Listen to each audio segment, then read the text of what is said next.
Bago tayo magsimula sa ating istorya, gusto ko munang bumati sa inyong lahat.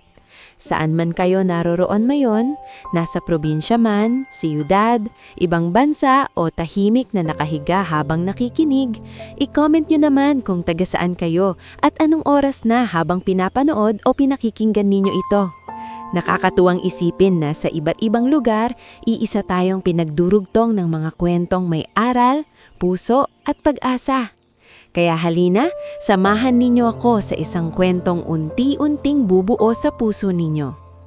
Sa lumang bahagi ng lungsod ng San Isidro, may isang palengke na halos hindi na natutulog. 4:00 pa lang ng madaling araw, gising na ang mga tinderang nag-aayos ng gulay, nagbubuhat ng mga kahon ng isda, at sumisigaw ng presyo para maagaw ang unang dagsa ng mamimili. Sa lugar na iyon, hindi na bago ang amoy ng pawis, putik, isda, mantika at pagod. Ngunit sa kabila ng gulo at ingay, may isang binatang tila sanay nang lumaban sa buhay nang walang kaingay-ingay. Ang pangalan niya ay Adrian Valmores. 27 taong gulang si Adrian, payat ngunit matipuno. Kayumanggi ang balat dahil sa bilad sa araw at may mga matang tila laging pagod ngunit hindi kailanman nawawalan ng bait. Hindi siya gwapo sa paraang ipinagmamalaki sa mga pelikula, ngunit may kakaiba sa mukha niya. Isang tahimik na kabutihan na hindi kailangang ipagsigawan. Bago pa sumikat ang araw, nakagising na siya sa maliit nilang bahay na yari sa pinagtagpi-tagping yero at semento sa dulo ng eskinita ng barangay Mapulang Lupa. Una niyang ginagawa tuwing umaga ang magpakulo ng tubig para sa kape ng ina niyang si Lucenia at ihanda ang baon ng kapatid niyang si Mayeth. "Kuya, wag mo na akong bigyan ng baon ngayon," mahinang sabi ni Mayeth isang umaga habang isinusuot ang luma nitong sapatos na halos bumuka na ang gilid. Tumingin si Adrian sa kapatid. "Bakit?" "May project daw kami. Baka kailanganin mo yung pera para kay inay." Ngumiti si Adrian kahit halatang puyat. "Mayeth, ikaw ang mag-aral. Ako na ang bahala sa pera. Huwag mo nang problemahin ang dapat ako ang umaako." Napaangat ng tingin si Mayeth at pinilit ngumiti. "Pero, kuya, wala nang pero." "Oh, heto, iniabot ni Adrian ang nakatiklop na 20 pesos. Pambili mo ng tinapay mamaya sa recess. Ayoko yung nagpapanggap kang busog." Tahimik na tinanggap iyon ni Mayeth, hindi dahil gusto niya, kundi dahil alam niyang kapag tumanggi pa siya, masasaktan lamang ang loob ng kapatid niyang ubos na pero pilit pa ring matibay. Sa loob ng maliit nilang bahay, maririnig ang mahinang ubo ni Lucenia mula sa pinaglumaan nilang kama. Minsan ay maayos ang lagay nito, minsan naman ay parang nawawala sa sarili. Mula nang namatay ang asawa nito, ang ama ni na Adrian at Mayeth sa aksidente sa konstruksyon 5 taon nang nakalipas, tila may bahagi ng isip at katawan ni Lucenia na hindi na tuluyang nakabangon. Lumapit si Adrian sa ina at iniabot ang mainit-init na tasa ng kape. "Inay, dahan-dahan po," sabi niya. Tumingin si Lucenia sa kanya. Malungkot ngunit mapagmahal. "Maaga ka na naman, anak." "Opo, marami raw dating paninda sa bodega." Napahawak si Lucenia sa kamay niya. "Pasensya ka na, Adrian. Kung hindi lang sana ako nagkaganito." Agad umiling si Adrian. "Inay, ilang beses ko nang sinabi, wag na wag niyong hihingan ako ng tawad. Hindi niyo kasalanan ang nangyari kay tatay. Hindi niyo rin kasalanan na ako ang tumayong padre de familia." Namasa ang mga mata ni Lucenia. "Pero anak, hindi ka na halos nagpapahinga." Ngumiti si Adrian, bagamat mabigat ang dibdib. "Makakapahinga rin ako, hindi pa lang ngayon." Pagkatapos niyon, dali-dali siyang umalis ng bahay, bitbit ang kupas na backpack, isang lumang tuwalya at baon na kanin na may kaunting tuyo. Sa umaga ay delivery helper siya sa isang maliit na bodega ng grocery items sa gilid ng palengke. Sa gabi naman ay tumutulong siyang magsara at maglinis sa karinderya ni Aling Sabel Tino kapalit ng kaunting dagdag na kita at libreng hapunan. Pagdating niya sa bodega, sinalubong agad ng masungit na boses ng supervisor niya si Brando Sarmiento. "Valmores!" sigaw nito. "Anong oras na? Akala mo ba napakadali ng trabaho rito?" Napatingin si Adrian sa orasan sa dingding. 3 minuto pa lang siyang lampas sa pasok. "Pasensya na po sir, inatake po ng hilo ang nanay ko kanina kaya..." Hindi na siya pinatapos ni Brando. Palusot, lagi na lang may dahilan ng mahihirap. Tahimik na yumuko si Adrian. Sanay na siya. Hindi ito ang unang pagkakataon na pinaramdam sa kanya ni Brando na maliit siyang tao. Mula sa gilid, napailing ang kasamahan niyang si Lester Arboleda na mahilig sumipsip sa amo. "Sabi ko nga ba sir, yan na naman si Adrian. Mabait ko no pero pabigat." Narinig iyon ni Adrian ngunit pinili niyang hindi pumatol. Sa mundo niya, ang pagtitimpi ay hindi kahinaan. Isa iyong paraan para maitawid ang maghapon nang hindi nawawalan ng trabaho. Maghapon siyang nagbuhat ng kahon ng sardinas, noodles, mantika at kung ano-ano pang paninda habang kumakalamang tiyan. Pagsapit ng tanghali, naupo siya sa gate sa likod ng bodega upang kainin ang baon niyang kanin at tuyo. Ngunit bago pa niya maisubo ang unang subo, may napansin siyang figurang nakaupo sa tapat ng saradong butika sa kabilang bahagi ng palengke. Isang matandang babae iyon. Payat na payat, halos butot balat at nakasuot ng kupas ngunit malinis na bestida. Ang buhok nito ay halos puro puti na at gusot sa hangin. Nakasubsob ito ng bahagya, tila nanghihina. Sa unay inakala ni Adrian na may hinihintay lamang, ngunit makalipas ang ilang sandali, nakita niyang tinabig ito ng gwardyang si Nanding Puso. "Nay, umalis nga po kayo riyan," sabi ni Nanding sa inis na tono. "Nakakahiya naman sa mga mamimili. Akala tuloy-pulubi ang palengke natin." Tahimik na nag-angat ng mukha ang matanda. "Sandali lang iho, nahihilo lang ako." Di doon kayo sa gilid, wag dito sa harapan." May mga taong napatingin ngunit walang lumapit. Ang ilan namay umiwas lamang. Ang iba namay nagkunwaring walang narinig. Ilang sandali pang nag-atubili si Adrian. Gutom siya. Iyon na lang ang pagkain niya hanggang gabi.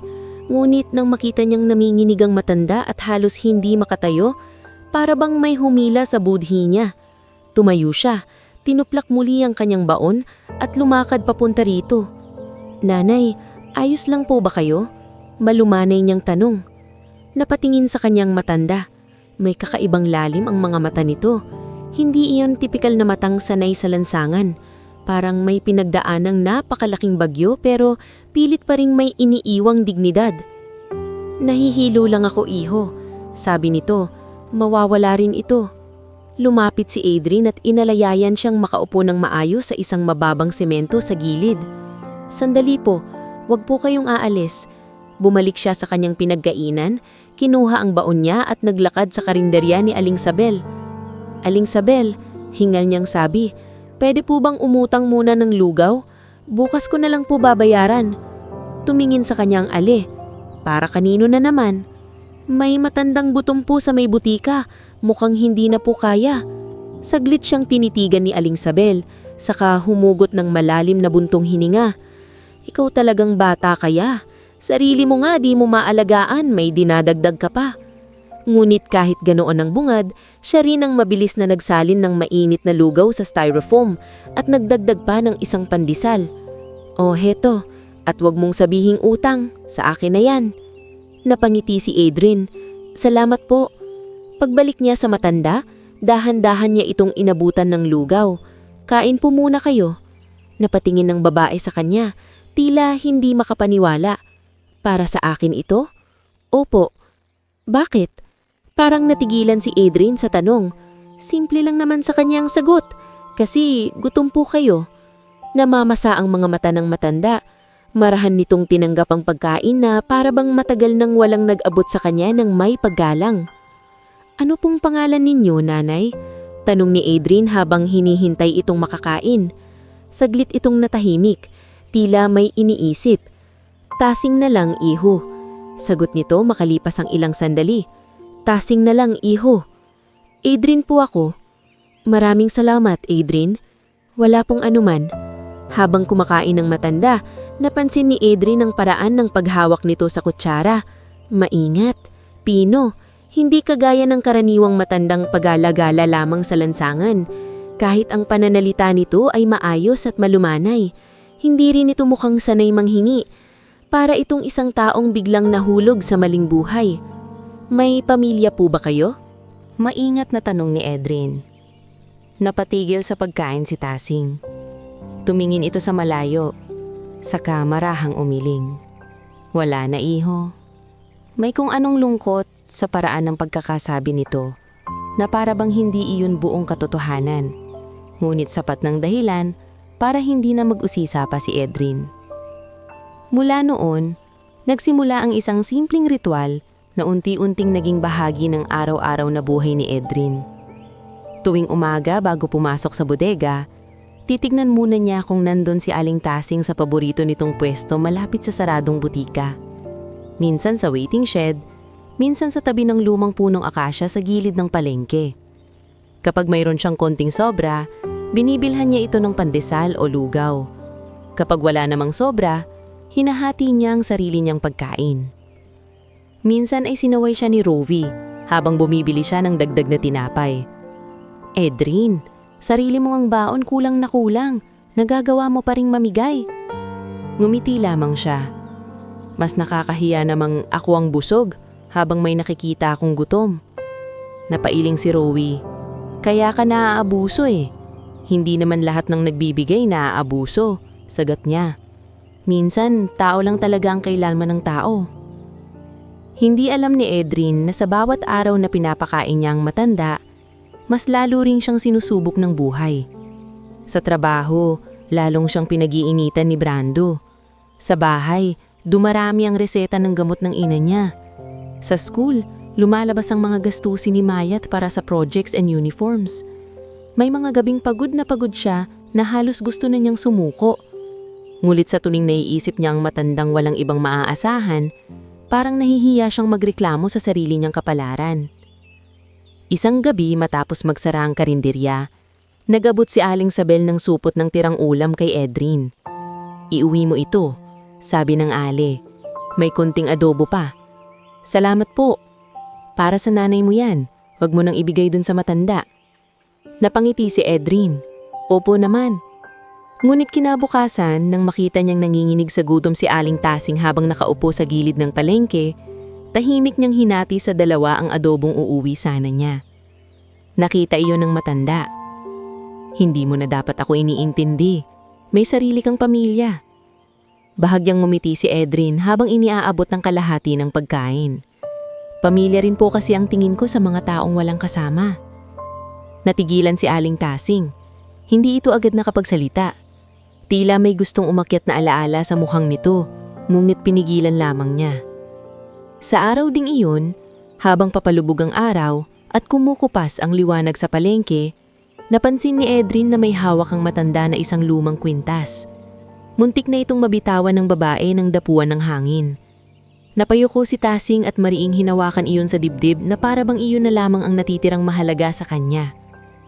Ayos lang po ba kayo? Tanong ni Edrin. Tumanggo ang matanda, ngunit napansin niyang namumuo ang luha sa mga mata nito. May naaalala lang ako. Mahina nitong sagot. Hindi na nagtanong si Edrin. Umupo na lang siya sa tabi nito sa katahimikan, habang sa paligid nila ay patuloy ang ingay ng mga tao, tawaran, busina at sigawan ng mga tindero. Sa gitna ng magulong palengke, may dalawang taong kapwa sugatan ng buhay. Isang binatang sanay kumayod para sa pamilya at isang matandang may lihim na tila mas mabigat pa sa gutom. Hindi alam ni Edrin na ang simpleng pag-upo niyang iyon sa tabi ng matanda ay simula pa lamang ng pag-ikot ng kapalaran nila. Sa mga susunod na buwan, mas titindi pa ang pagsubok sa kanya. Mas mabibigat pa ang isasakripisyo niya. At ang matandang araw-araw niyang pinapakain ng walang tanong at walang hinihinging kapalit ay hindi pala basta isang kaawa-awang nilalang sa gilid ng palengke. Ngunit sa puntong ito ng kwento, isa pa lamang ang tiyak. Sa mundong puno ng taong mabilis manghusga at umiwas, may isang binatang marunong tumingin sa tao Hindi batay sa itsura, amoy o pakinabang, kundi batay sa gutom, lungkot at pangangailangan. At kung minsan, doon nagsisimula ang mga himalang hindi inaasahan. Bago tayo magsimula sa susunod na bahagi ng ating istorya, gusto ko munang magpasalamat sa inyong patuloy na pakikinig. Nakakatuwang isipin na sa bawat lugar na pinanggagalingan ninyo, sabay-sabay nating sinusubaybayan ang paglalakbay ng mga karakter na unti-unting tumatatak sa puso. Kaya kung handa na kayo, samahan ninyo akong ipagpatuloy ang mas mabigat, ngunit mas makabuluhang yugto ng buhay ni Edrin. Sa nakaraang bahagi ng kwento, nagsimula ang simpleng samahan ni na Edrin at ng matandang babaeng tinatawag nitong Aling Tasing. Sa gitna ng gutom, pagod at personal na paghihirap, pinili pa rin ni Edrin na magbigay kahit kapos siya sa sarili. Ngunit habang lumalalim ang pagkakakilala niya sa matanda, mas dumarami rin ang unos na dumarating sa kanyang buhay. Mga unos na hindi kayang salagin ng sipag lamang. Lumipas ang ilang linggo, saka naging buwan. Nasanay na ang mga tao sa palengke na makita si Edrin na may dalang pandesal, lugaw o kaping mainit para kay Aling Tasing. Ang iba'y natutuwa. Ang iba na may umiiling lang, iniisip na sayang ang kabaitan niya sa isang matandang hindi naman niya kadugo. Ngulit para kay Edrin, hindi na mahalaga ang tingin ng iba. Ang mahalaga, tuwing umaga, may isang taong hindi nagsisimula ng araw sa walang laman ng sikmura. Isang maagang umaga, nadatnan niya si Aling Tasing na hindi gaya ng dati. Nakaupo ito sa gilid ng waiting shed, ngunit parang mas maputla at mabigat ang paghinga. "Nanay, ayos lang po ba kayo?" Agad niyang tanong habang inilalapag ang binili niyang lugaw. Ngumiti ang matanda pero halatang pilit. "Ayos lang ako, iho. Minsan lang talagang sumasakit ang dibdib ko." Agad na pakunot ang noo ni Edrin. "Dapat po ata magpatingin na kayo." Napailing si Aling Tasing. "Hindi na kailangan. Marami ng mas mahalagang gastusin kesa sa akin." Hindi nakaimik si Edrin. Sa totoo lang, iyon din ang palagi niyang sinasabi sa sarili kapag nararamdaman niyang nangangalay ang likod niya o sumasakit ang dibdib niya ng pagod. Para sa mga taong kagaya nila, ang katawan ay madalas huling iniintindi. Tahimik siyang naupo sa tabi ng matanda. Sa kabila ng umagang abala at maingay, may kakaibang katahimikan sa pagitan nilang dalawa. "Iho," biglang sabi si Aling Tasing habang nakatingin sa malayo. "Mahal mo ba ang pamilya mo?" Tumingin sa kanya si Edrin. "Opo, gaano mo sila kamahal?" Ngumiti siya ng mapait. "Hanggang sa kaya kong hindi kumain para lang may makain sila." Saglit na papitig ang matanda sa kanya. "Hindi ka ba napapagod?" "Napapagod po, pero mas nakakatakot yung pakiramdam na pababayaan ko sila." Ilang segundo ring hindi nagsalita si Aling Tasing. Tila may kung anong alaala ang sumiksik sa dibdib nito. Nang muli itong magsalita, mas mahina na ang boses. "May mga panahon kahit mahal mo ang pamilya mo, mawawala pa rin sila sa tabi mo. Minsan kasalanan mo, minsan kasalanan ng mga taong nasa paligid mo. At minsan, huli mo nang malalaman kung sino ang totoo at sino ang hindi." Napatingin si Edrin sa kanya. Hindi niya maintindihan ang buo, ngunit alam niyang hindi simpleng pangungusap iyon. May bigat, may sugat. Maingat niyang tanong. Napapikit si Aling Tasing.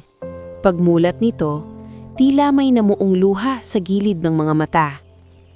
"Meron," sabi nito sa wakas. "Isang anak na babae." "Nasaan na po siya?" Matagal bago ito sumagot. "Hindi ko alam kung hinahanap pa ba niya ako o kung galit pa rin siya sa akin." Napayuko si Edrin. Hindi na siya nagtangka pang magtanong ng higit pa. Ngunit mula sa araw na iyon, mas lalo niyang naramdaman na may lihim ang matanda. At ang lihim na iyon ay hindi basta-basta kwento ng isang pulubi sa lansangan. Parang dati itong may mundong kinabibilangan. May taong iniwan o nawala. At marahil may mga bagay na pinagsisisihan. Samantala, sa sarili niyang bahay, lalo namang bumibigat ang pasan ni Edrin. Minsang pag-uwi niya isang gabi mula sa karinderiya, nadatnan niyang nakaupo si Mayeth sa gilid ng mesa at tahimik na umiiyak. Mayeth? Gulat niyang tanong. Anong nangyari? Dali-daling pinunasan ng dalaga ang mata nito. Wala kuya. Huwag mo akong lokohin. Bakit ka umiiyak? Ilang sandali pa bago ito nagsalita. Pinapabayaran na raw po ako ng miscellaneous at project fee. Sabi ng advisor, kapag hindi nakabayad hanggang Biyernes, hindi ako makakasama sa exam. Parang pinisi lang dibdib ni Adrian. Magkano? 1,800 taro. Nahawak siya sa noo. Sa karaniwang tao, maliit na halaga lang iyon. Ngunit sa kalagayan nila, para iyong bundok na kailangang akyatin ng nakapaa. Kuya, okay lang. Agad dagdag ni Mayeth. Pwede naman akong huminto muna. Huwag mong sasabihin yan. Bahagyang tumaas ang boses ni Adrian, ngunit hindi sa galit, kundi sa takot. Hindi ka hihinto. Hindi kita papayagang huminto. Pero saan ka kukuha? Hindi siya nakasagot agad, dahil iyon din ang tanong sa isip niya. Idagdag pa roon ang kalagayan ni Lucenia, na nitong mga nakaraang araw ay lalong inaatake ng pagkahilo at minsan ay hirap nang makilala ang mga tao sa paligid. Isang gabi, habang pinapainom niya ng gamot ang ina, nahawak ito sa braso niya at nagtanong ng, "Nandyan na bang tatay mo, Adrian?" Nanlambot ang dibdib niya. Ngumiti siya kahit nangingilid ang luha. "Wala na po si tatay, inay. Ako po ito." Napatitig si Lucenia sa mukha niya, saka dahan-dahang tumanggo. "Ikaw pala yan. Pasensya ka na anak. Minsan nalilito ako." "Okay lang po," sagot niya kahit parang may humahaplit sa dibdib niya sa bawat salitang naririnig. Kinabukasan, dala ang mabigat na isip, pumasok si Adrian sa bodega ng mas maaga kaysa sa karaniwan. Ngunit sa halip na papurihan, siya pa ang unang sinalubong ng malamig na tingin ni Brando. "Adrian, anito? May nawawalang cash collection kahapon." Napahinto siya. "Po? 3,500. Ikaw ang huling humawak ng delivery sheets bago isinara ang opisina." Agad napailing si Adrian. "Sir, hindi po ako kumuha niyan." Lumitaw mula sa likod si Lester, kunwaring nag-aalangan. "Sir, ayoko sanang magsalita pero nakita ko kasing may hawak siyang envelope kahapon." Napatingin si Adrian dito, nang laki ang mata. "Lester, resibo yon. Ikaw pang pinirmahan ko roon." Nagkibit-kabit si Lester. Hindi ko na alam ang kasunod. Humakbang palapit si Brando. "Valmores, wag mo akong ginagawang tanga. Ikaw nga ang mahirap dito. Ikaw pa ang may dahilan para magnakaw." Nag-iinit na ang tainga ni Adrian, ngunit pinilit niyang magtimpi. "Sir, hindi po ako magnanakaw." Lahat ng magnanakaw, yan ang sinasabi. Maya-maya ay ipinatawag siya sa maliit na opisina ng may-ari ng bodega na si Mr. Celso Braganza, isang lalaking bihirang magpakita, ngunit mabilis maniwala sa mga ulat ng tauhan niya. "Adrian, anito? Gusto kitang paniwalaan pero may ulat laban sa'yo." "Sir, wala po akong kinuha." "May ebidensya ka bang hindi ikaw?" Natigil siya. Paano niyan mapapatunayang wala siyang ginawa, gayong ang tanging meron siya'y salita lamang? Sa pagkakataong iyon, muntik ng tuluyang mabakante ang mundo ni Adrian. Kapag nawalan siya ng trabaho, paano na ang gamot na inay niya? Paano ang eskwela ni Mayeth? Paano si Aling Tasing na umaasa rin sa munting kabaitan niya araw-araw? Ngulit bago pa siya tuluyang pirmahan sa suspension paper, dumating si Aling Sabel sa bodega na tila hinahabol ang hininga. "Sandali!" sigaw nito. "Hindi si Adrian ang kumuha ng pera." Lahat ay napatingin. "Anong ibig mong sabihin?" tanong ni Brando na halatang hindi natuwa. "5 pa lang kahapon, nasa karinderya ko na siya. Tinulungan niya ako maghakot ng mga mesa dahil umulan. Hanggang 6:30, hindi na siya umalis sa likuran ng pwesto ko." Napakunot ang noo ni Mr. Braganza.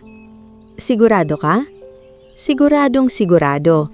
At saka kung gusto niyong malaman, mas kilala ko ang batang yan kaysa sa sino man dito. Yan ang tipo ng lalaking kahit baryas hindi pupulutin kung hindi sa kanya." Saglit na natahimik ang lahat. Napatingin si Brando kay Lester, ngulit mabilis nitong ibinaba ang tingin, halatang may kung anong hindi maipaliwanag. Hindi man tuluyang nalinis ang pangalan ni Edrin, pansamantalang hindi na ituloy ang pagpapatalsik sa kanya. Ngunit kapalit nito ay mas matinding pagbabantay at pagdududa mula kay Brando. Paglabas niya ng opisina, habol niya ang hininga. Para siyang muntik malunod. Sa hapon ding iyon, dumiretso siya kay Aling Tasing dala ang nanlalamig na pandesal. Pagkakita pa lang sa kanya ng matanda, alam na nitong may nangyari. "Anong problema, iho?" tanong nito. Tahimik na naupo si Edrin sa tabi niya. Sa unang pagkakataon, hindi niya pinagilang ilabas ang laman ng dibdib. "Pagod na po ako," mahina niyang sabi. "Gusto ko lang namang mabuhay ng marangal, pero parang lahat ng daan may nakahandang humila pababa." Tahimik lang na nakinig si Aling Tasing. "Kapag nawalan po ako ng trabaho, tapos na kami. Hindi ko na alam saan kukuha ng panggamot kay inay, hindi ko na rin alam paano ko mapag-aaral si Mayeth." Nanginig ang boses niya sa huling bahagi. Pilit niyang pinipigil ang maiyak, nguhit halatang manipis na lang ang pader ng pagtitiis niya. Dahan-dahang inilapag ni Aling Tasing ang hawak nitong baso ng tubig. "Makinig ka sa akin, Edrin." Tumingin siya rito. "Ang mabuting tao hindi laging talo." Maingat ang pagpakasabi ng matanda, tila hinugot mula sa sarili nitong sugat. Minsan pinapahaba lang ng buhay ang gabi niya para mas luminaw ang umaga. Napangiti si Edrin ng pait. "Sana nga po." Darating ang araw, patuloy ng matanda, na may magbabalik para ituwid ang mga bagay na binaluktot ng kasakiman. Hindi man ngayon, hindi man bukas, pero darating iyon. Napatitig si Edrin sa kanya. Hindi niya alam kung saan nanggagaling ang tibay ng loob ng matanda. Ngulit sa kabila ng gutom, panghihina at tila kawalan ng tahanan, may kakaiba itong pananalita. Parang isang taong minsang nabuhay sa gitna ng kapangyarihan at pagtataksil. Ilang araw pa ang lumipas at dumatung ang mas mabigat na dagok. Biglang bumagsak si Lucenia habang naglalabas sa labas ng bahay. "Kuya! Kuya!" Halos mapunit ang boses ni Mayeth sa sigaw nang tawagin siya mula sa kapitbahay. Nang narating ni Edrin ang bahay, nadatnan niyang nakahiga ang ina nila sa banig, maputla at walang malay. Dali-dali nila itong dinala sa pinakamalapit na ospital sa tulong ng tricycle driver na Onyo. Sa emergency room, halos hindi huminga si Edrin habang hinihintay ang doktor. Maya-maya ay lumabas ang isang nurse at iniyabot sa kanya ang listahan ng kailangang gamot at laboratory. Napatitig siya sa papel. Kahit hindi pa niya binabasa ang lahat, alam na niyang hindi niya kakayanin. "Pwede po bang hulugan?" tanong niya sa cashier ng nanginginig ang boses. "Pasensya na po, kailangan pong mauna ang bayad sa ilan sa mga test." Sa gabing iyon, sa labas ng ospital habang hawak niya ang listahan ng gastusin at naririnig sa isip ang mahinang paghihingi ng tawad ng kapatid niyang si Mayeth dahil pakiramdam nito'y pabigat siya. Napagtanto niyang naabot na niya ang dulo ng kanyang kakayahan. At doon pumasok sa buhay niya si Tiburcio Lacsina. Kilala sa lugar si Tiburcio bilang nagpapautang sa mga desperado. Laging nakaplansyang polo, may makapal na gintong singsing at may mga matang hindi mo mababasa kung ngiti ba o banta ang dala. "Magkano ba ang kailangan mo?" tanong nito habang nakasandal sa motorsiklo sa tapat ng ospital kinabukasan. Ayaw sana ni Edrin, ngulit nang naalala niya ang oxygen ng ina niya, ang project fee ni Mayeth at ang banta ng pagkawala nila sa lahat, napayuko siya. 20,000 po, sana. Napangiti si Tiburcio. "Kayang-kaya, pero alam mo naman ang kondisyon ko." "Magkano po ang tubo? Hindi tayo mahihirapan. Lingguhan lang ang bayad. Kapag pumalya ka," sandali itong tumingin sa kanya ng diretsyo. "May maliit na nan kayong bahay, hindi ba?" Parang may yelong ibinuhos sa likod ni Edrin. Ngunit sa puntong iyon, wala na siyang pagpipilian. Pinirmahan niya ang papel. At habang papalayo si Tiburcio na may ngiting alam niyang hindi mabuti ang ibig sabihin, naramdaman ni Edrin na lalo siyang nilulubog ng buhay sa putik. Gayunman, kinabukasan, gaya ng nakasanayan, dumaan pa rin siya kay Aling Tasing bago pumasok sa trabaho. Kahit pagod, kahit walang kasiguraduhan, may dala pa rin siyang pandesal. Nang iabot niya iyon sa matanda, napansin ni Aling Tasing ang sugat sa gilid ng palad niya dulot ng magdamag na pagkayod at ang lalim ng kanyang mga mata. May utang ka na, hindi ba? Mahinang tanong ng matanda. Natigilan si Edrin. Paano niyo po nalaman? Hindi ito sumagot agad. Tinitigan lang siya nito ng matagal, na tila mas marami itong nakikita kaysa sinasabi niya.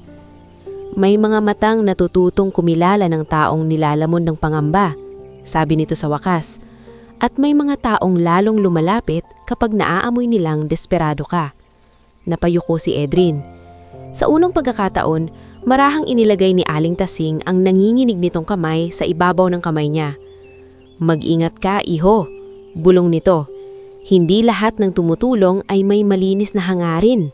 At hindi lahat ng nawawala ay talagang walang naghahanap. Napatingin si Edrin sa matanda. Hindi niya man lubos na unawa ng ibig nitong sabihin, malinaw sa pakiramdam niya na may paparating na malaking pagbabago. Sa mga sumunod na araw, mas lalong dumilim ang paligid niya. Ngunit hindi niya alam na sa parehong panahong iyon, may mga matang malayo sa San Isidro na nagsisimula ng sumuyod sa bawat bayan, bawat terminal, bawat barangay at bawat sulok ng lungsod, naghahanap sa isang matandang babae na matagal nang pinaniniwalaang tuluyan ng nawala. At sa gitna ng kaguluhan, utang, paninira at lumalalim na lihim, lalong tumitibay ang ugnayan ng binatang si Edrin at ng matandang si Aling Tasing, isang samahang mabubuo sa gutom, pagtitiis at kabutihang walang hinihinging kapalit. Ngunit hindi pa nila alam na ang simpleng araw-araw na pagkain sa gilid ng palengke ay unti-unti nang nagbubukas sa pintuan ng nakatagong nakaraan. At sa isang umagang darating, ang katahimikang iyon ay guguluhin ng mga sasakyang hindi inaasahang hihinto sa harap mismo ng kanilang muniting mundo. Bago tayo magsimula sa susunod na yugto ng atong istorya, gusto ko munang anyayahan kayong muling samahan ako hanggang dulo. Kung narito pa rin kayo sa puntong ito, ibig sabihin ay kasama ninyo akong pinapasan ang bigat ng buhay ni Edrin at ang misteryong bumabalot kay Aling Tasing. Kaya i-comment ninyo kung anong oras kayo nakikinig at kung saang lugar kayo naroroon ngayon. Dahil ang kwentong ito ay para sa lahat ng naniniwalang may araw ding dumarating ang katotohanan, kahit gaano pa katagal itong nagtago. Pagkatapos ng gabing iyon sa ospital, halos hindi na nakatulog si Edrin. Maaga siyang nagising kahit parang binugbog ang buong katawan niya sa pagod. Nandun pa rin sa isip niya ang malamig na ngiti ni Tiburcio Lacsina, ang pagkakahiga ng ina niyang si Lucenia sa ospital, at ang mahinang babala ni Aling Tasing na hindi lahat ng tumutulong ay may malinis na hangarin. Pagdating niya sa palengke, bitbit ng supot ng pandesal at isang maliit na thermos ng mainit na salabat, agad niyang hinanap ang matanda sa dati niyang pwesto malapit sa saradong butika. Ngunit wala ito roon. Napahanto siya. Luminga siya sa waiting shed. Wala rin. Naglakad siya papunta sa ilalim ng punong akasya kung saan minsan itong nagpapahinga kapag tirik ang araw. Wala pa rin. Unti-unting bumigat ang dibdib niya. Aling Pina, tawag niya sa tinderang nag-aanyos ng sitaw at talong sa gilid ng pwesto. Nakita niyo po ba si Aling Tasing? Umiling si Maring Pina. Kanina pang madaling araw hindi ko pa nakikita. Baka napalayo lang. Ngulit may kung anong kaba ang pumasok kay Edrin. Hindi yon pangkaraniwan. Sa ilang buwang halos araw-araw niyang itong dinadalhan ng pagkain, ngayon lang nawala si Aling Tasing nang walang palatandaan. Bago pa siya tuluyang makapag-isip, biglang umugong ang paligid. Unay, malayong tunog lamang iyon, parang malakas na makina sa himpapaon. Isa-isa nang napatingalaw ang tao sa palengke. Maging ang mga batang kargador at nagtitinda ng yelo ay napahanto. Ano yun? Tanong ni Onyo na kararating lang sakay ng tricycle. May lalaking sumigaw mula sa dulo ng kalsada. May private jet daw na lumapag sa airstrip. Ha? Dito sa San Isidro? Sagot ng isa. Sa loob ng ilang minuto parang dumaan ng isang alon ng usisero at intriga sa buong palengke. Ang iba'y nagsitakbuhan pa sa gilid ng kalsada para makichismis. Hindi pangkaraniwang pangyayari ang may pribadong eroplano sa maliit nilang bayan. Ngunit ang mas lalong gumulo sa isip ni Adrian ay nang makakita siya ng sunod-sunod na mamahaling itim na sasakyan na pumasok sa pangunahing daan papalapit sa palengke.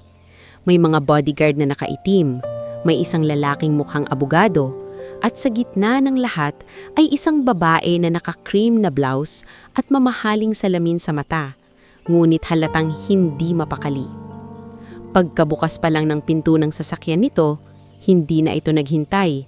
Agad itong luwabas at luminga sa paligid na para bang may desperadong hinahanap. "Sigurado ba kayo rito siya huling nakita?" Madiin itong tanong sa lalaking may hawak na folder. "Opo, Ma'am Cassandra," sagot ng lalaki. "Base sa impormasyon, dito po siya ilang buwan nang namamalagi." Nang marinig ni Adrian ang pangalang iyon, Cassandra, hindi pa niya alam kung bakit pero bigla niyang naaalala ang isang beses na parang binigkas iyon ni Aling Tasin habang tulog at nilalagnat. Lumapit ng kaunti si Adrian. Hindi niya alam kung bakit pero parang may kung anong puwersang nagtutulak sa kanya. Nagpatuloy sa paglingasang babae at biglang napatigil ang tingin nito sa may waiting shed sa tabi ng terminal ng tricycle. Nandoon si Aling Tasing. Nakaputing bestida pa rin, maputla at tila balisang napapalibot ng mga bodyguard na hindi naman lumalapit ng todo. Nakaupo lamang ito, hawak ang lumang kwentas at tila hindi makapaniwalang nangyayari ang lahat ng iyon. "Mama!" Halos pumutok ang katahimikan sa isang salitang iyon. Nalaglag ang handbag ng babae habang patakbong lumapit kay Aling Tasing. Wala ng formalidad, wala ng dignidad ng alta sosyedad. Yumuko ito sa harap ng matanda at niyakap ito ng mahigpit. "Mama, Mama Diyos ko!" hikbi nito. "Ang tagal kitang hinanap." Nanigas ang buong palengke. Maging si Adrian ay nakapako sa kinatatayuan. Dahan-dahang tinaas ni Aling Tasing o kung sino man talaga siya ang kamay nito at hinaplos ang buhok ng babae. Nanginginig ang matanda. "Cassandra," bulong nito. "Ikaw ba talaga yan?" Mas lalong napahagulgol ang babae. "Oo mama, ako ito. Ako si Cassandra."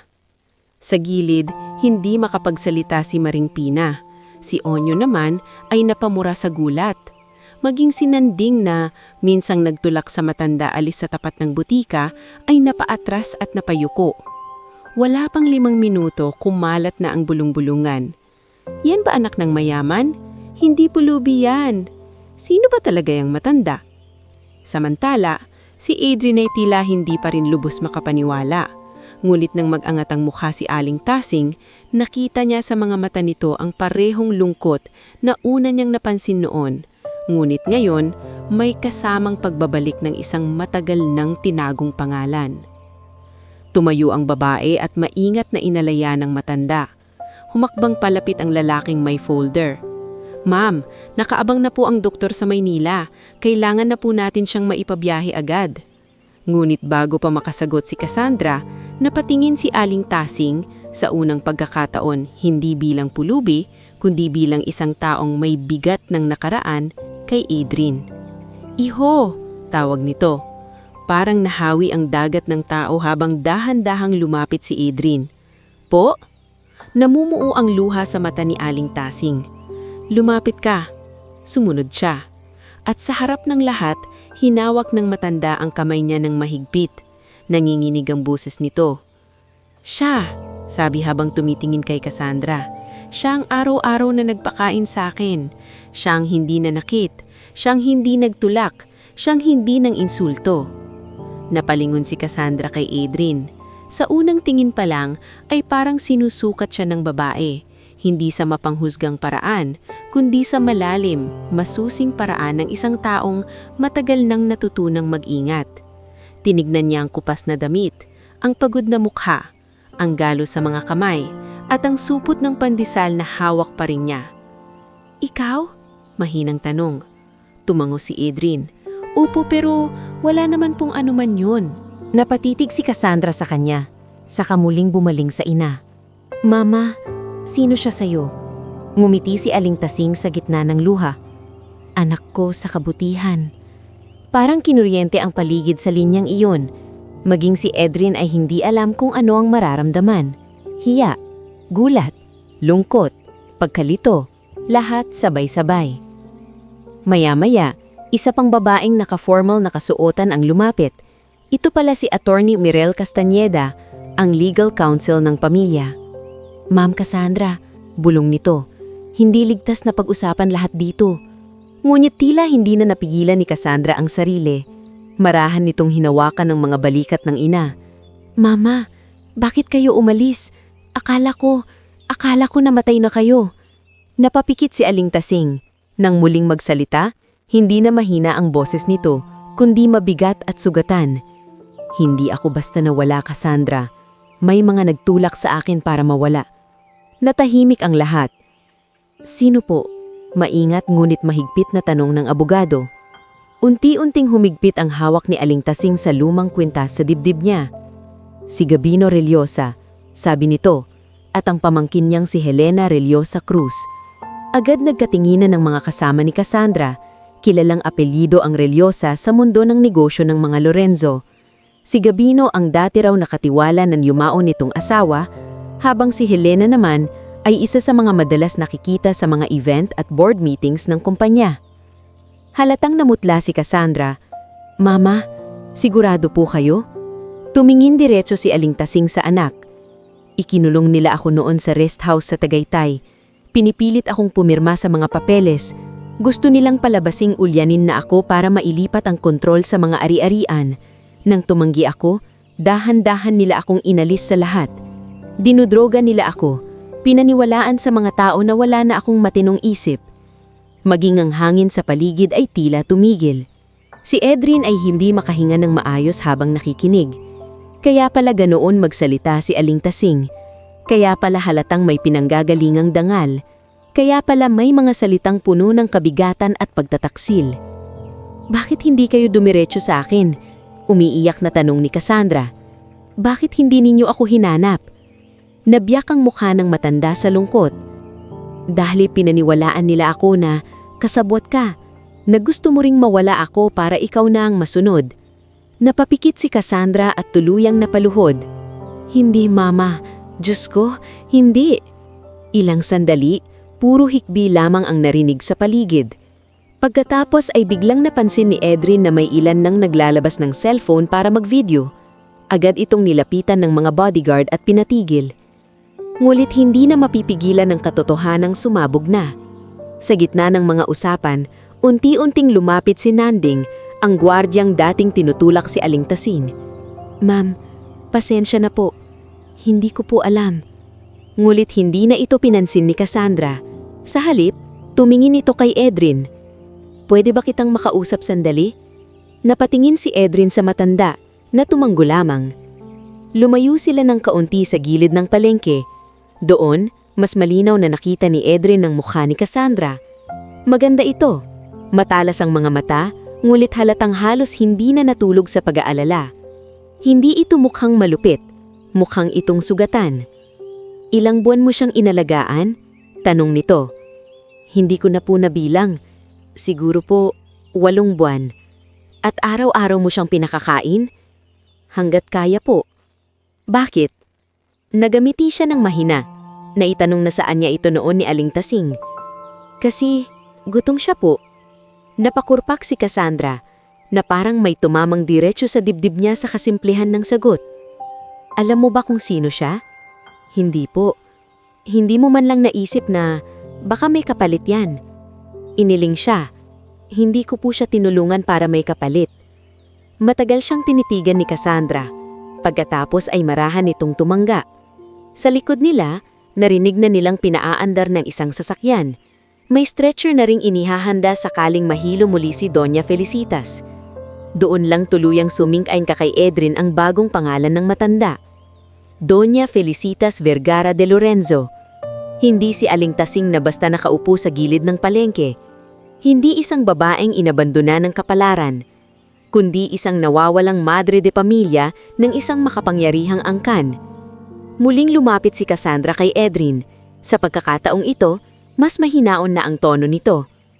Hindi ko mababayaran ng ginawa mo para sa mama ko, sabi nito. Pero gusto kitang tulungan. Agad umiling si Adrian. Hindi na po kailangan. Pakiusap, sabi nito. Hindi ito tungkol sa limos. Tungkol ito sa utang na loob. Hindi ko po ginawa yun para singilin kayo. Napatingin sa kanya si Cassandra at sa unang pagkakataon ay tila humanga ito ng tahimik. Mas lalo kitang gustong tulungan dahil sa sinabi mong yon. Ngulit muli ay umiling si Adrian. Sa ngayon po, ang mahalaga ay maayos si Doña Felicitas. Bahagyang ngumiti si Cassandra. Mama pa rin ang tawag ko sa kanya. At pwede mo ring tawagin ganon kung gusto mo. Hindi nakasagot si Adrian. Sa dami ng nangyari, tila hindi pa siya makahabol. Makalipas ang ilang minuto, oras para umalis ang convoy. Bago isakay si Doña Felicitas sa sasakyan, muli nitong hinanap si Adrian sa paningin. Lumapit siya agad. Iho, sabi ng matanda, hawak pa rin ang kanyang kamay.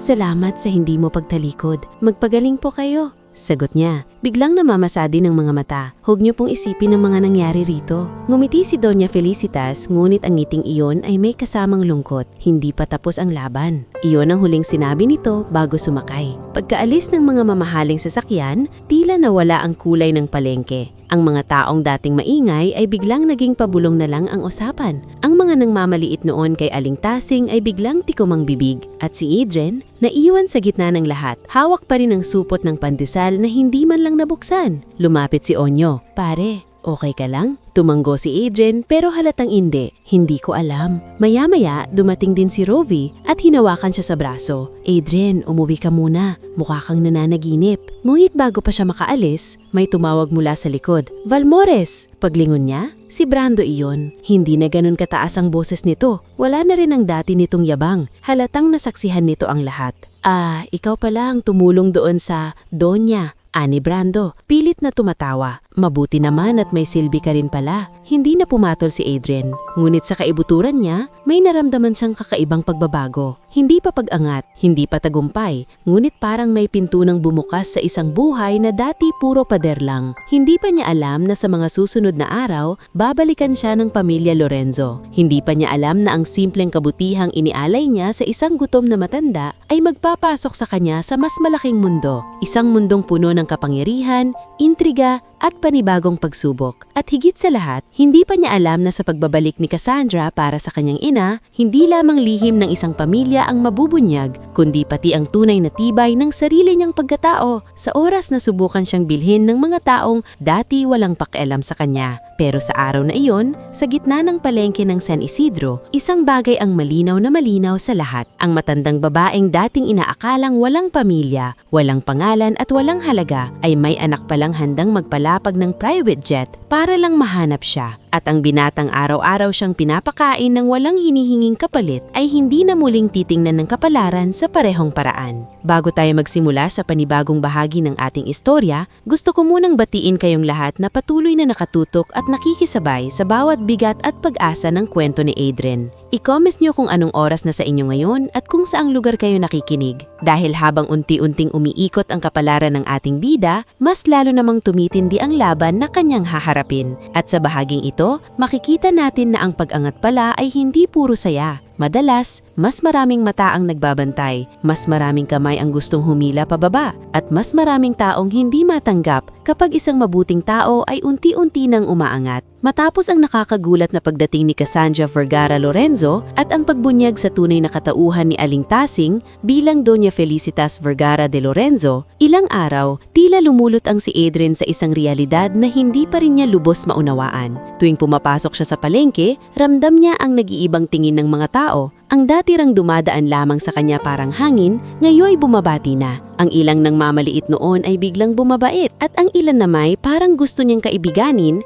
dahil sa balitang may koneksyon siya sa isang mayamang pamilya. Ngunit sa likod ng pagbabagong tingin ng mundo, hindi pa rin nagbabago ang laman ng bulsa ni Adrian. May utang pa rin siya sa kay Tiburcio, nasa ospital pa rin sa check-up si Lucenia, at may deadline pa rin ng bayarin si Mayeth sa paaralan. Para kay Adrian, kahit nagkaroon ng engranding esena sa palengke, hindi pa rin ibig sabihin noon ay bigla na lang luluwag ang buhay nila. 3 araw matapos dalhin si Doña Felicitas sa Maynila, isang puting van ang huminto sa tapat ng maliit nilang bahay sa eskinita. Napasilip ang mga kapitbahay. Ang ilan ay nagkunwaring nagwawalis. Ang iba naman ay dumungaw sa bintana. Mula sa van ay bumaba si Cassandra kasama ng isang babaeng nakapormal na damit na agad nakilala ni Adrian bilang si Attorney Mirel Castañeda. Wala ang mamahaling yabang na inaasahan ng mga tao sa isang bilyonarya. Sa halip may seryoso at maikat na anyo si Cassandra habang umuuri sa makinit na daan patungo sa anilang bahay. Magandang hapon. Bungad nito nang lumabas si Adrian.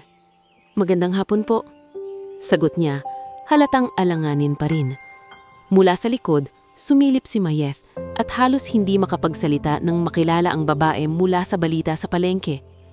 Inay, pabulong na sabi ni Mayeth kay Lucenia. Siya na yung anak ni Aling Tasing. Lumapit si Cassandra sa pinto at magalang na yumuko ng bahagya kay Lucenia. Ako po si Cassandra, anak po ako ni Doña Felicitas. Napadanggo si Lucenia. Kayo pala yun.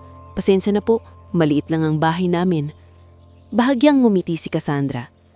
Hindi po ako naparito para tumingin sa laki ng bahay. Pinapasok nila ang mga bisita. Sa loob ng bahay, kitang-kita ang kanilang kakapusan. Lumang bentilador, kupas na kurtina, mesa na bahagyang tabingi ang paa, at aparador na ilang ulit ng inayos pero halatang luma na. Ngunit sa gitna ng kakulangan, ramdam din ang kalinisan at pagsisikap. Makalipas ang ilang minutong tahimik na usapan, dumiretso sa pakay si Cassandra. Hindi ko na po palalawigin, sabi nito habang nakatingin kay Adrian.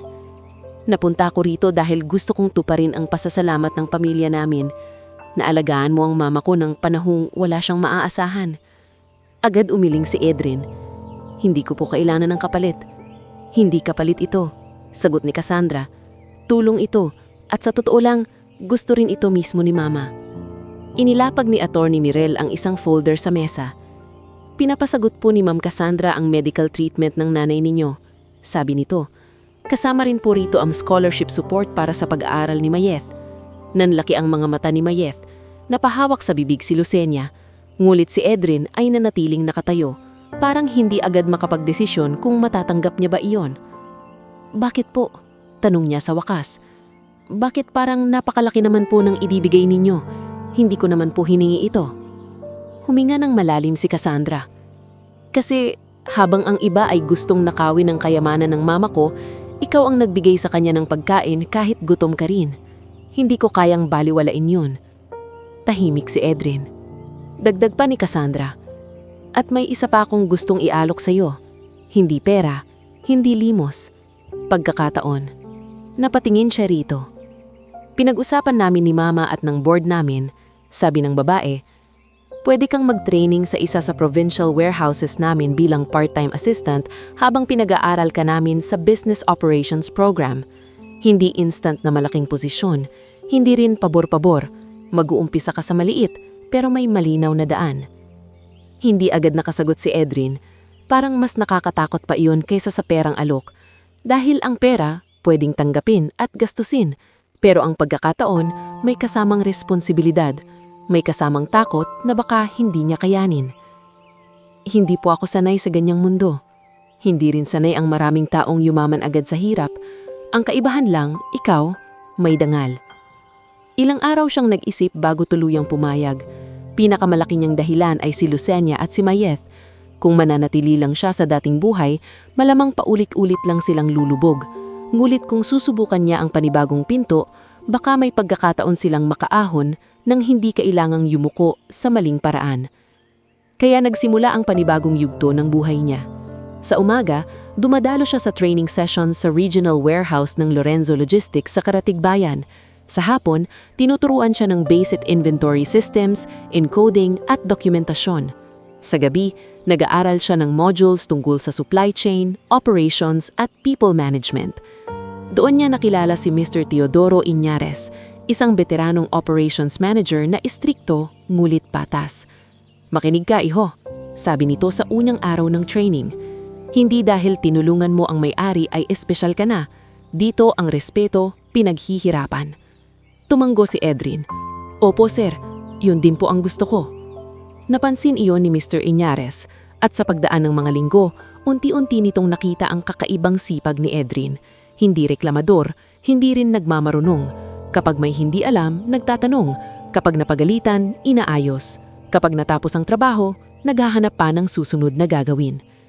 Kasabay nito, naging malaki rin ang naitulong sa kanya ni Selene Alvarado na executive assistant ni Cassandra na madalas naghahatid ng papers sa warehouse at nagbibigay sa kanya ng practical advice.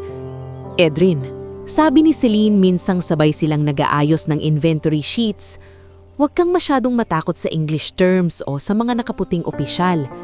Pare-pareho lang yung tao. Ang kaibahan lang, iba-ibang suot. Napangiti siya. Madali pong sabihin, Ma'am Celine. Celine na lang. At oo, madali sabihin. Pero kailangang paulit-ulit mong tandaan. Habang unti-unting umaayos ang buhay ni Edrin, dahan-dahan ding gumaganda ang lagay ni Lucemia. Naipatingin siya sa mas maayos na neurologist sa Maynila.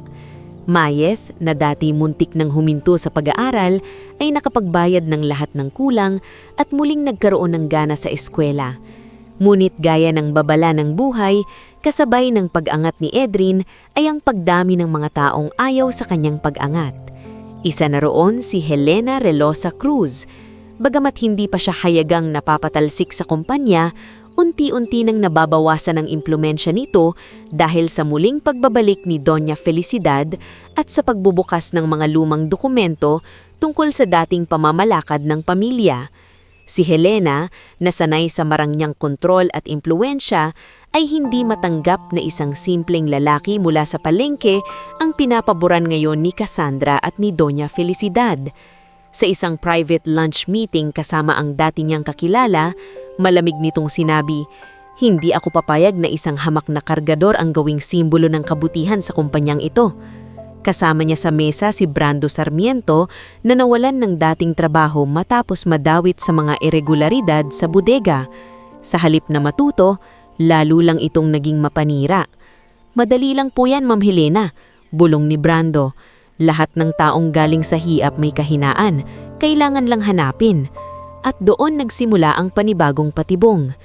Ilang buwan matapos magsimula si Edrin sa warehouse, nagkaroon ng audit anomaly sa regional inventory.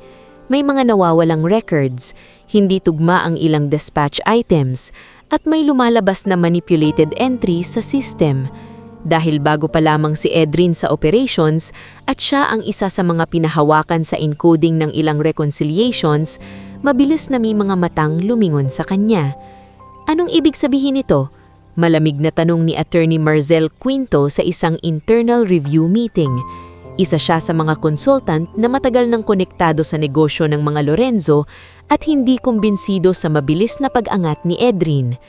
"Nagawa ko po ang trabaho ayon sa itinuro sa akin," sagot ni Edrin ng mahinahon kahit ramdam niyang pinagpapawisan ng palad niya. "Pero lumalabas sa logs na may access ka sa mga files na to? Hindi lang po ako ang may access doon." Mula sa dulo ng conference table, tahimik lamang na nakaupo si Cassandra habang inoobserbahan ng lahat. Katabi niya si Celine na halatang hindi rin makapali. Mas lalong lumala ang usapan nang nagsalita si Verna Sigionrea, isang sosyalistang kaibigan ng pamilya na may hawak ding minority share sa isang affiliate company. "Pasensya na," habang nagtataas ng kilay, "pero hindi ba't natural lang na mag-ingat tayo? Hindi natin pwedeng baliwalain na ilang buwan lang ang nakalipas ay namamalengke lang ang taong ito." Masakit ang pagkakasabi. Tila sinasabi nitong hindi bagay kay Edrin ang kinatatayuan niya ngayon. Tahimik na kinuyom ni Edrin ang kamay sa ilalim ng mesa. Ngunit sa halip na pumatol, diretso niyang sinabi, "Tama po kayo, galing po ako sa palengke. At dahil doon, sanay po akong magbilang ng tama dahil ang bawat mali ay may katumbas na gutom sa bahay. Kaya kung may nangyaring anomalya rito, mas gusto ko pong hanapin natin ang totoo kaysa agad maghanap ng pinakamadaling isisi." Natahimik ang silid. Makalipas ang meeting, si Celine ang ulang lumapit sa kanya. "Okay ka ba?" tanong nito. Tumanggo si Edrin, bagamat halatang masikip ang dibdib niya. "Oo, pero pakiramdam ko, hindi nila nakikita ang ginawa ko. Ang nakikita lang nila kung saan ako galing." "Normal yan," sabit ng Celine. "Kapag umaangat ang isang taong walang apelyidong ginagamit, ang unang sinusuri lang mundo ay hindi ang gawa niya, kundi ang pinanggalingan niya." Sa kabila ng panghuhusga, hindi umatras si Adrian. Kasama ni Celine at Mr. Yanares, isa-isa niyang binalikan ng records. Pinagkumpara nila ang paper logs sa digital entries, tinignan ng timestamps ng access at sinuri ang dispatch signatures. Doon nila napansin ng isang mahalagang detalye. May mga file changes na ginawa sa oras na wala si Adrian sa warehouse. At ang account na ginamit ay hindi sa kanya, kundi isang dormant admin access na dati nang hawak ng dating regional officer, isang taong konektado pala sa kampo ng mga relyosa. Nang dalhin nila ang findings kay Cassandra, naging malamig ang mukha nito. "Sigurado kayo rito?" tanong nito. "Opo," sabi ni Mr. Yanares, at kung pagbabatayan ng dates, mukhang matagal na itong ginagawa, hindi lang na yun. Tahimik na ibinaba ni Cassandra ang hawak na folder. Ibig sabihin, ginagamit lang si Adrian bilang usok. Para matakpan ang totoong sunog, dagdag ni Celine. Hindi na nagsalita si Cassandra sa sumunod na ilang segundo. Ngunit kitang-kita ni Adrian sa mga mata nito na hindi na ito simpleng pagtatanggol lang sa kanya. Ito na ang simula ng mas malaking paglilinis. Paglabas niya ng opisina ni Cassandra noong araw na yon, huminga ng malalim si Adrian. Hindi pa tapos ang laban. Sa totoo lang, pakiramdam niya ay ngayon pa lang ito nagsisimula ng totoo. Pag-uwi niya sa bahay, nadatnan niyang nakangiti si Mayeth habang gumagawa ng modules at si Lucenia ay mas malinaw ang tingin kaysa dati. "Kuya," sabi ni Mayeth, "ang sabi ni Inay, ang tibay mo raw." Napangiti siya ng pagod. "Hindi ako matibay, wala lang akong choice." Ngunit habang nakatingin siya sa dalawa, naalala niya si Doña Felicidad sa gilid ng palengke. Ang una niyang inabot na lugaw, ang unang pagtanggi niya sa gutom ng sarili para may maibigay sa iba. At doon niya naunawaan ang isang bagay. Ang pag-angat ng buhay ay hindi lang pala tungkol sa pagdami ng pera o pagtaas ng posisyon. Minsan, ito rin ay tungkol sa pagpili araw-araw na huwag magbago ang pagkatao kahit nagbabago na ang mundo sa paligid mo.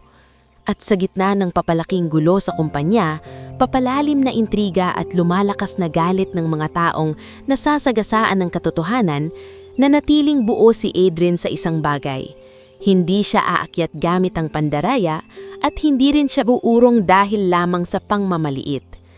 Ngunit hindi pa niya alam na ang mga ebidensyang natuklasan nila ay magsisilbing simula ng pagbagsak ng mas malalaking pangalan at ng pagputok ng isang digmaang hindi na lang tungkol sa kayamanan, kundi tungkol na sa katarungan, dangal at lahat ng ninakaw sa isang matandang, minsang iniwang mag-isa sa gilid ng palengke. Bago tayo magsimula sa pinakahuling bahagi ng ating istorya, nais ko munang magpasalamat sa inyong walang sawang pagsubaybay mula umpisa hanggang dulo. Kung umabot kayo rito, ibig sabihin ay kasama ninyo akong pinasa ng gutom, pagod, pag-asa at unti-unting pagbangon ni Adrian. Kaya bago natin tuluyang tapusin ang kwentong ito, i-comment ninyo kung taga saan kayo at anong oras ninyo ito napakinggan. Dahil sa bahaging ito, masasaksihan natin kung paanong ang kabutihang inalay ng tahimik ay pwedeng maging simula ng hustisyang matagal nang ipinagkait. Pagkatapos ng mga natuklasang anomalya sa regional warehouse, mabilis nang gumalaw ang mga pangyayari sa loob ng kumpanya ng mga Lorenzo. Hindi na yun simpleng issue ng nawawalang inventory o maling encoding. Sa tulong ni na Mr. Teodora Yanares, Celine Alvarado at ng internal legal team na masusing binuo ni Cassandra, isa-isang lumitawang mga bakas ng mas malawak na katiwalian na matagal nang ikinubli sa ilalim ng makinikinang na opisina at formal na board meetings. At sa gitna ng lahat, si Adrian ang lalong tumatutong tumayo ng tuwid. Hindi na siya ang dating takot na takot mawala ang trabaho sa bodega ni Brando. Hindi na siya yung lalaking basta na lang mapaparatangang ng nakaw dahil mahirap siya. Ngunit hindi rin siya naging hambog. Sa bawat meeting, sa bawat dokumentong sinuri, sa bawat aligasyon na ibinato sa kanya, iisa lamang ang pinanghahawakan niya. Ang totoo ay hindi kailangang sigawan para manalo. Kailangan lang tibayan hanggang sa mismong sinungaling ang mapagod. Isang umaga, ipinatawag siya ni Cassandra sa punong opisina sa Maynila. Pagpasok niya sa conference room, nandoon sina Cassandra, Attorney Mirel Castañeda, Mr. Yanares, Celine Alvarado at maging si Doña Felicidad na mas maayos na ang tindig at anyo kumpara noong nasa gilid pa ito ng palengke. Hindi man ganap na bumalik ang lahat ng lakas nito, malinaw ng matalim ang isip at matatag ang tinig. Adrian? Bungad ni Cassandra. Natunto na namin ang daloy ng ilang pondo at dokumento at mukhang mas malalim pa ito kaysa sa inaasahan natin. Inilapag ni Attorney Mirel ang ilang folder sa mesa. May mga forged authorizations, manipulated property endorsements, at ghost suppliers na konektado sa company na Gavino Reliosa at Helena Reliosa Cruz. Hindi lang nila gustong maagaw ang kontrol sa kumpanya, pati ilang trust assets ni Doña Felicidad tahimik nilang ginagalaw. Napahigpit ang hawak ni Adrian sa upuan. Maya-maya ay nagsalita si Doña Felicidad. Noon ko pa sinasabi sa sarili ko na darating ang araw na mabubunyag din sila. Pero hindi ko inakalang isang batang nakita ko lang sa gilid ng palengke ang magiging daan para mangyari iyon. Napayuko si Adrian. Donya, hindi ko naman po inakalang hahantong dito ang lahat. Ngumiti ng bahagya ang matanda. Iyan nga ang kaibahan ng tunay na mabuting tao. Hindi gumagawa ng tama para mapansin. Kaya kapag napansin, totoo.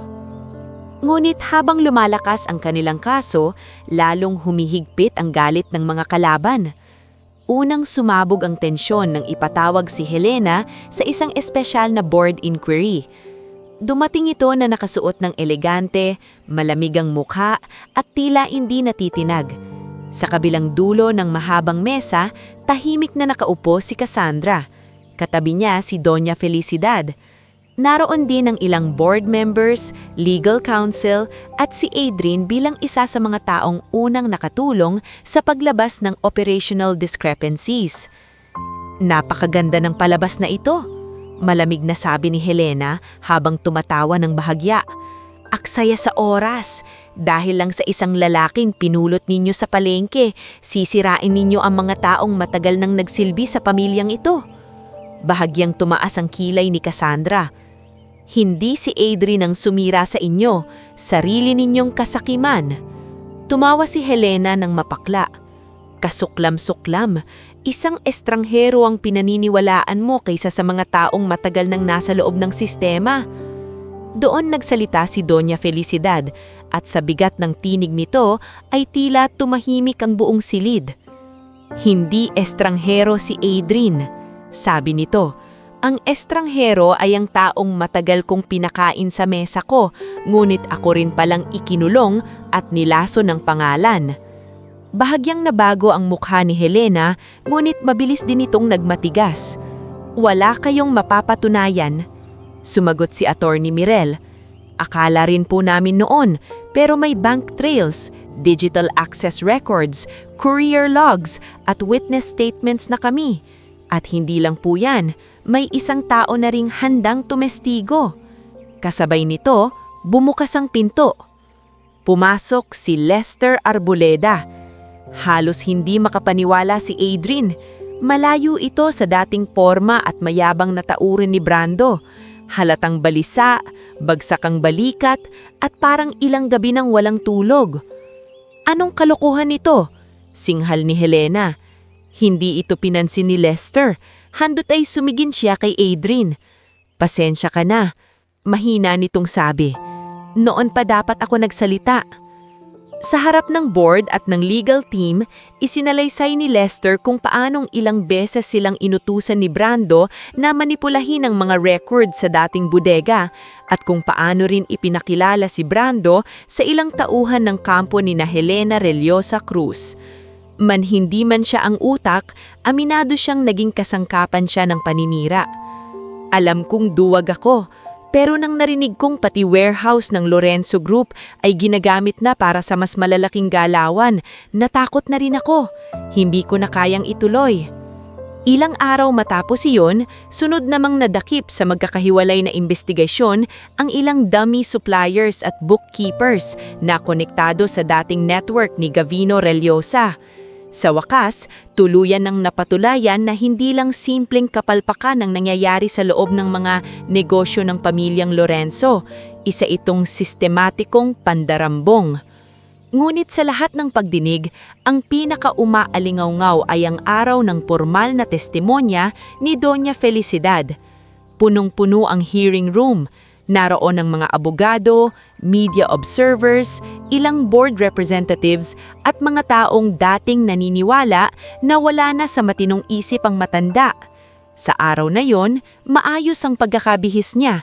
Simple, ngunit elegante at hawak pa rin ang lumang kwintas na minsang nakita ni Adrian sa ilalim ng punong akasya sa palengke. Nang siya'y numumpa at magsalita, walang bahid ng pagkalito sa tinig niya. Ako si Felicidad Vergara de Lorenzo. Sinimula niya. At hindi ako nawala ng kusa. Ako ay unti-unting inalis sa sarili kong buhay. Isinalaysay niya kung paanong matapos mamatay ang kanyang asawa, nagsimulang dumami ang mga papel na pinagpapirma sa kanya. Kung paanong si Gavino, na dati pinagkakatiwalaan, ay nagsimulang kontrolin ang access sa kanyang schedule, komunikasyon at maging sa ilang personal na account. Kung paanong si Helena ay palaging nagkukunwaring nagmamalasakit, ngunit siya rin palang nagtutulak sa ideyang ipa-assess siya bilang mentally unfit para maalis sa mga desisyon. At nang kumanggi ako, tuloy ni Doña Felicitas. Sinimulan nila akong ikulong sa tahimik na paraan. Nilimitahan ang paglabas ko, pinaniwalang laban sa akin ang sarili kong anak. Binigyan ako ng mga gamot na hindi ko naman kailangan. Hanggang sa isang araw, ang pinakamadali ng gawin para mabuhay ako ay tumakas. Tahimik ang buong silid. Maging si Helena na dati mapangahas ay tikom ang bibig. Sa sumunod na mga linggo, isa-isang bumagsak ang mga haliging pinagtataguan ng mga kalaban. Si Gabino Relosa ay tuluyang inaresto matapos makuha ang mga pirmahan na nagpapakitang siya ang may direktang utos sa ilang fraudulent asset transfers. Sa unay, itinanggi niya ang lahat, ngunit nang ilabas ang email trails, courier logs at financial authorizations, wala na siyang naisagot kundi ang paulit-ulit na, "Hindi ako nag-iisa." Ngunit huli na ang lahat. Si Helena Relosa Cruz naman ay napilitang bumaba sa lahat ng posisyong hawak nito sa mga affiliate firms at nasampahan ng kasong estafa, conspiracy at coercive fraud. Ang dating palaging nasa magazine at business events ay ngayoy palabas-masok na lamang sa mga hearing room na iniiwasan na rin ng maraming dati niyang kaalyado. Si Tiburcio Lacsina, ang tusong nagpautang kay Edrin nang siya'y lubog sa desperasyon, ay nabuksan din ang iba pang panloloko nang tulungan ni Cassandra ang ilang biktima nitong magsampa ng reklamo.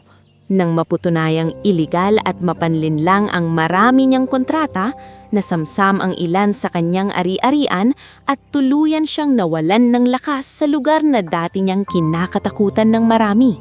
At si Brando Sarmiento, ang supervisor na unang nagparamdam kay Edrin na ang kahirapan ay parang kasalanan, ay tuluyang nasukol matapos ilantad ni Lester ang mga dati nilang galawan.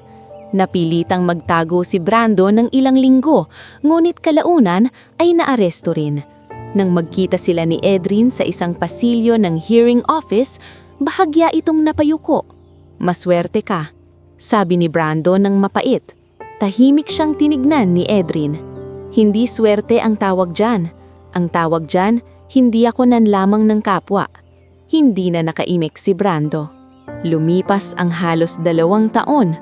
Sa loob ng panahong iyon, hindi bumilis ng parang himala ang buhay ni Edrin.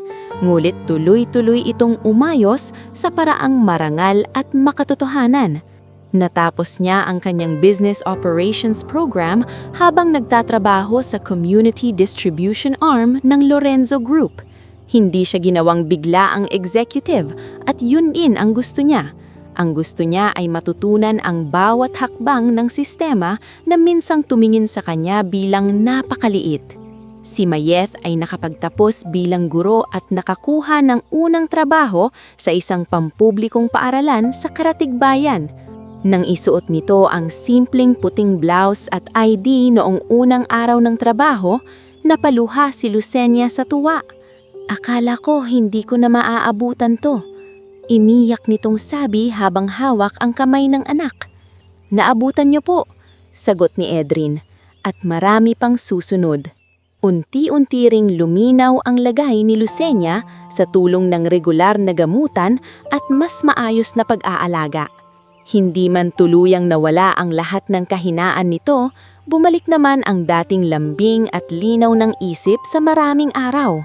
May mga umaga nang kaya na niya ulit magluto ng simpleng almusal at tuwing gagawin niya iyon, pakiramdam ni Edrin ay para siyang binabalik ng buhay sa maliliit na biyaya na dati ipinagkait.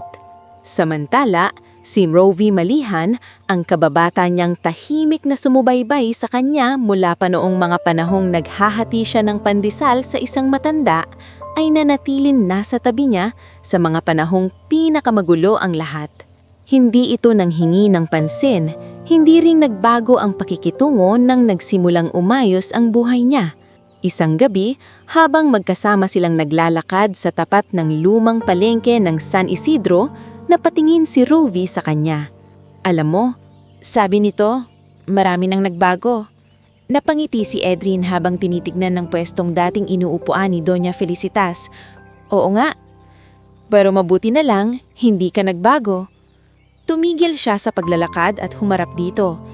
Natakot nga ako noon na baka isang araw, hindi ko na makilala ang sarili ko. Hindi mangyayari yon, sagot ni Rovi, dahil bago pa dumating ang mga mayayamang sasakyan, mayaman na ang puso mo. Hindi nakapagsalika agad si Edrin, ngulit sa gabing iyon, sa simpleng daang ilang ulit na niyang nilakaran ng gutom at pagod, doon niya unang naramdaman na may mga bagay palang higit sa pag-ahon ang ibinibigay ng Diyos. Mga taong nananatili kahit wala ka pang maibibigay na kapalit.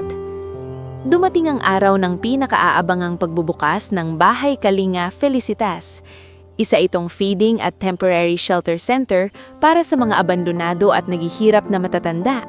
Itinayo sa San Isidro sa pakikipagtulungan ng pamilya Lorenzo at ng lokal na pamahalaan. Ngunit ang pinaka-espesyal sa lahat, si Edrin ang itinalagang program director nito. Hindi dahil gusto siyang suklian lamang ni Cassandra, kundi dahil alam ng lahat na walang ibang mas nakakaunawa sa dignidad ng mga naiiwan sa gilid kesa sa lalaking unang nag-abot ng pagkain sa isang matandang walang pagkakakilanlan sa paningin ng iba. Sa araw ng pagbubukas, dumagsa ang mga tao sa covered court na ginawang venue. Naroon si Cassandra, si Doña Felicitas, si Celine, si Mr. Inares, si Attorney Mirel, maging si Naonyo, Maring Pina, at Aling Sabel. Nasa unahan din si Lucenia, katabi si Mayeth, kapwa nangingilid ang luha sa pagmamalaki. At sa tabi ni Edrin, tahimik ngulit masaya, ay si Rovi. Nang iabot kay Edrin ng mikropono para sa maikling mensahe, sandali siyang natahimik. Tumingin siya sa gusaling nakapangalan sa babaeng minsang tinawag lang niyang Aling Tasing. Naalala niya ang unang lugaw, ang unang pandesal, ang unang tanong na bakit, at ang simpleng desisyong huwag tumalikod. Huminga siya ng malalim. Hindi po ako sanay magsalita sa harap ng maraming tao, simula niya, at napangiti ang ilan. Pero may isang bagay po akong sigurado. Minsan ang isang buhay ay hindi agad nababago ng malaking pera, malaking pangalan, o malaking himala. Minsan nagsisimula lang po ito sa isang simpleng pag-uupo sa tabi ng taong walang kasama, sa isang plato ng pagkain, sa isang desisyong huwag tumalikod. Tahimik ang lahat habang nagpapatuloy siya. Ang Bahay Kalinga Felicitas ay hindi lang gusali. Paalala po ito na walang taong dapat iwanan dahil lang mahina na siya, matanda, o wala nang maibigay na pakinabang. Dahil baka ang taong minamaliit natin ngayon, siya palang magtuturo sa atin bukas kung ano talaga ang halaga ng pagiging tao. Naunang pumalakpak si Doña Felicitas, kasunod si Cassandra, at pagkatapos ay ang buong bulwagan. Sa gitna ng malakas na palakpakan, napatingin si Edrin sa langit ng bahagya. Naalala niya ang madidilim na araw, ang gutom, ang pagkakautang, ang panguhusga, ang takot na mawalan ng lahat.